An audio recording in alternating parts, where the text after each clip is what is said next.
and welcome to TTELT, Teaching Tips for English Language Teachers, a project of educators worldwide.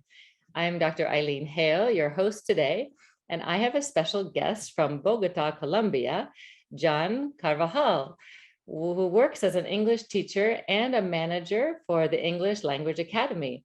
Welcome, Jhon. Hey, Eileen, thank you so much for the invitation. I'm very excited to be here talking with other teachers and sharing experiences. Thanks for having me. It's great to have you, Jhon. I worked with Jhon most recently a month ago in Bogota, and I'm excited to invite him to participate in our podcast and talking about the topic of assessments today, which is something many of us wrestle with. So, Jhon, maybe first you could talk about what is Platzi for our listeners. Most of us probably won't be familiar with it, and then we'll jump into the topic of assessments. Yeah, definitely, Eileen. So I have the pleasure to lead the creation of educational content from the English school at Platzi. Platzi is the largest educational platform in Latin America. We have students studying different things, including English and, for example, computer science, marketing, business. And at Platzi, we truly believe in the power of professional online education to transform the future of Latin America.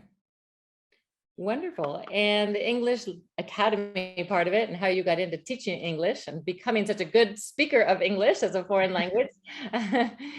How did you get into teaching English with Platzi? So I got into teaching almost 10 years ago. It's going to be 10 years this year.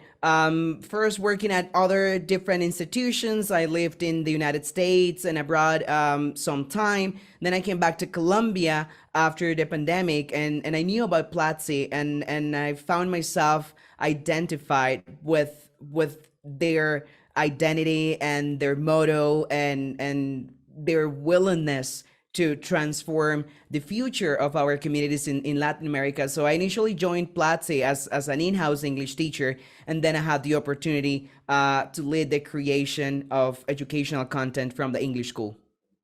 That's wonderful. And I know you all are creating incredible content. So a shout out to Platzi for English teachers and students that want to learn English. So let's dive into our topic of assessments. Why are you so passionate about this topic, Jhon? So I've had the opportunity to work in different institutions and of course to be a student myself of the language. So for me, assessment became essential when I managed to understand both sides of the coin and see students in different scenarios, like here in Colombia, but also in other countries. And after having the opportunity also to work with teachers and teach programs for teachers and for adults and for kids and for teenagers, I managed to understand slightly better, the world of assessing when it comes to learning English, and I became passionate about this topic. Wonderful. So for our listeners, the tips you would suggest, our listeners being English language teachers, we'll start with some of the challenges you've had with assessments, particularly. Let's start with online, and then we'll also discuss in-person assessments. But because Platzi is an online platform primarily, let's talk about online assessments and the challenges of online assessments, how you address those.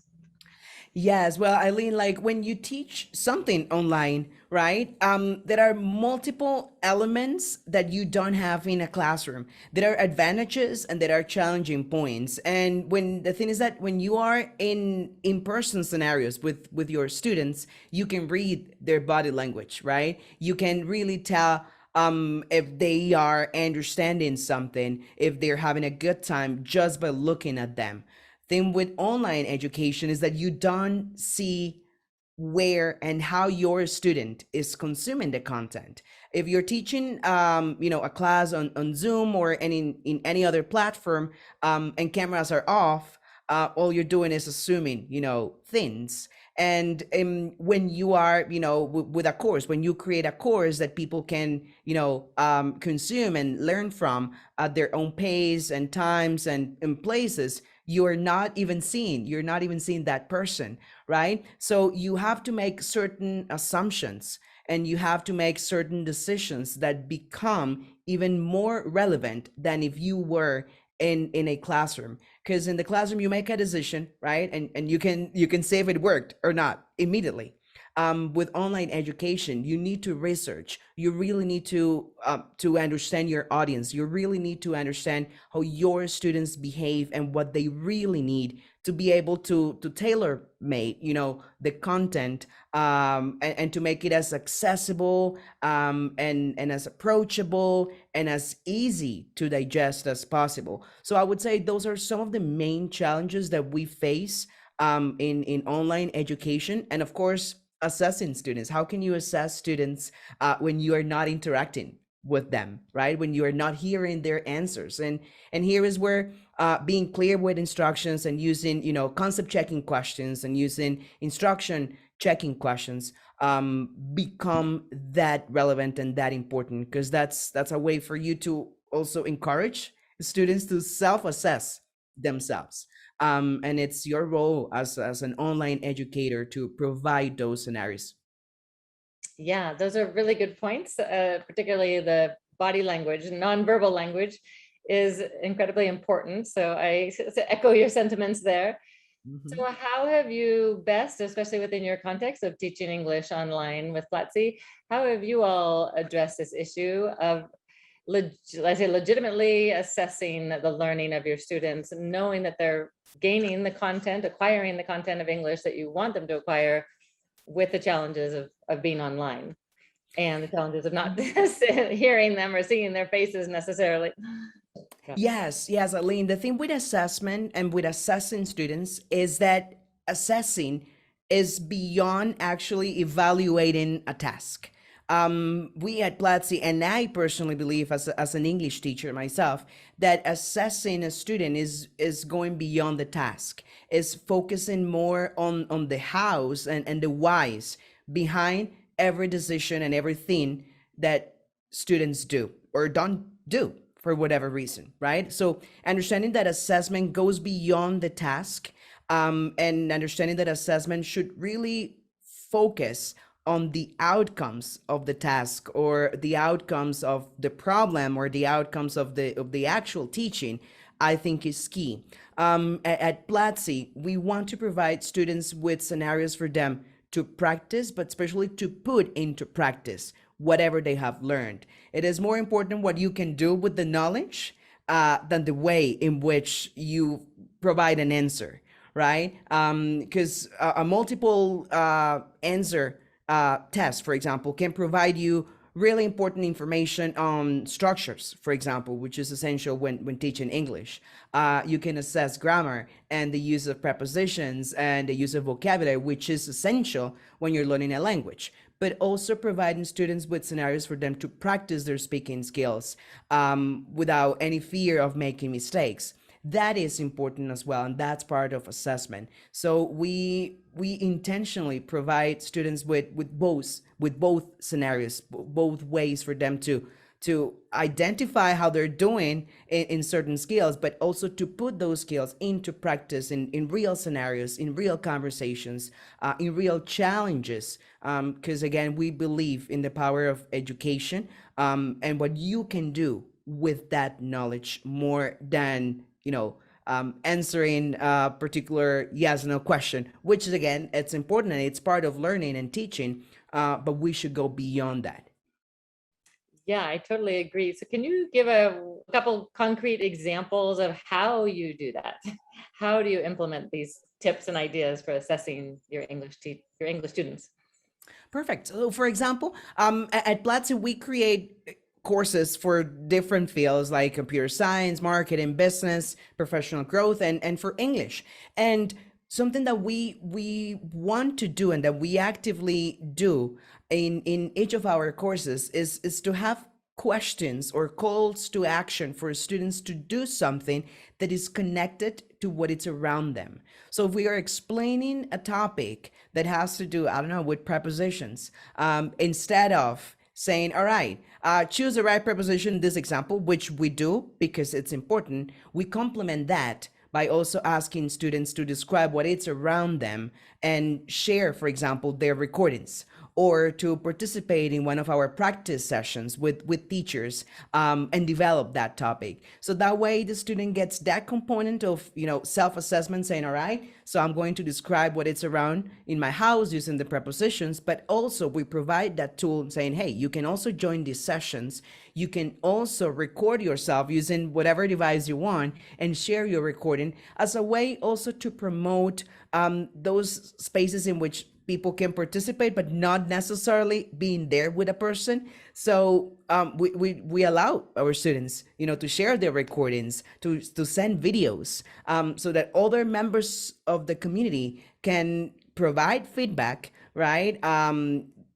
Complement the answers without having to be necessarily there, in person, like one-on-one conversations, which also happen.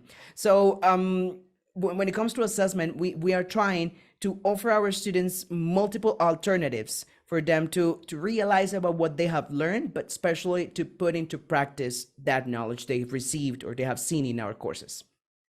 That's fantastic. So a quick example for our listeners, going on what Jhon was saying. So if I was the student, I would say, for example, if I was doing prepositions, I would say my watch, I'm putting my watch on my wrist. So this would be my submissions. I could submit that orally, online, and or with a video showing my watch is on my wrist. So you're demonstrating that you know what you're saying, or my pen is next to me on the table. Here's my pen, it's right next to me. But using the prepositions and modeling your knowledge by actualizing it verbally, orally, and or with a video recording. And I want to just share with our listeners that the beauty of Platzi, one of the things they do excellently is have the participation with their students. What I mean by that is Jhon mentioned a lot of their students give each other feedback. So the burden is not only on the teacher to give a lot of feedback, but they have a great community of students to provide feedback for one another, which is a really great tip for your teachers out there to use with your community, wherever you are, to encourage the student to student feedback, because that can amplify, magnify what you're teaching and take the burden off you as a teacher to be building all that behind the scenes. Yeah, correct. Thanks, Jhon, for that great tip. Just because our time is not super long today, do you want to share any other concrete tips for either online and or in-person assessments that you found that work really well for your students?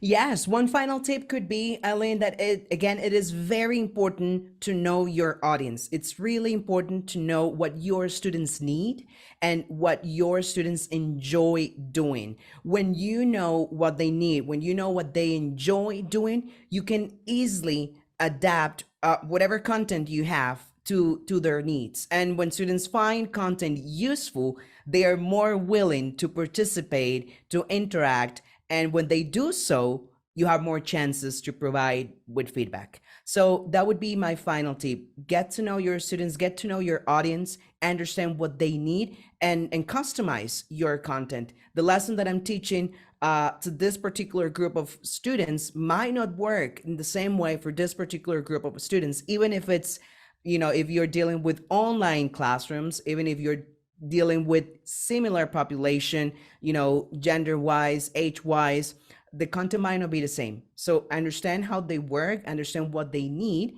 and customize your content and your way of assessing them. Yeah, so just a quick follow-up question. How do you customize the assessment, particularly for that audience?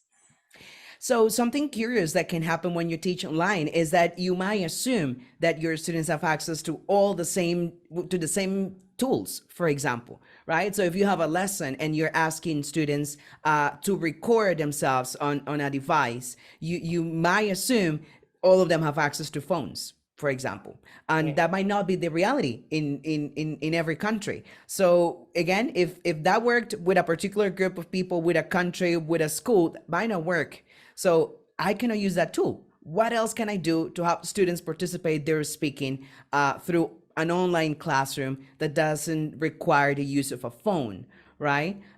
So being creative in scenarios like that and understanding that situations are different is part of teaching, right? To be able to adapt and adjust as we go. Right, I totally agree. And a quick tag on that is, for example, Zoom is not available in all countries throughout the world. We tend to depend on it in certain countries, Hmm.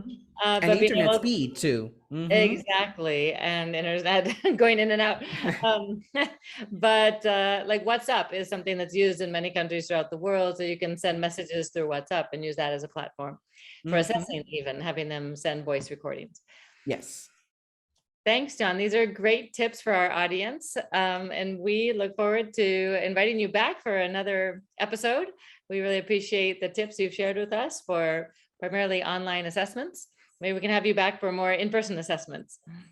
Awesome, Elena. I would be really happy to be back here. Thanks again for the invitation. And thanks for having me here.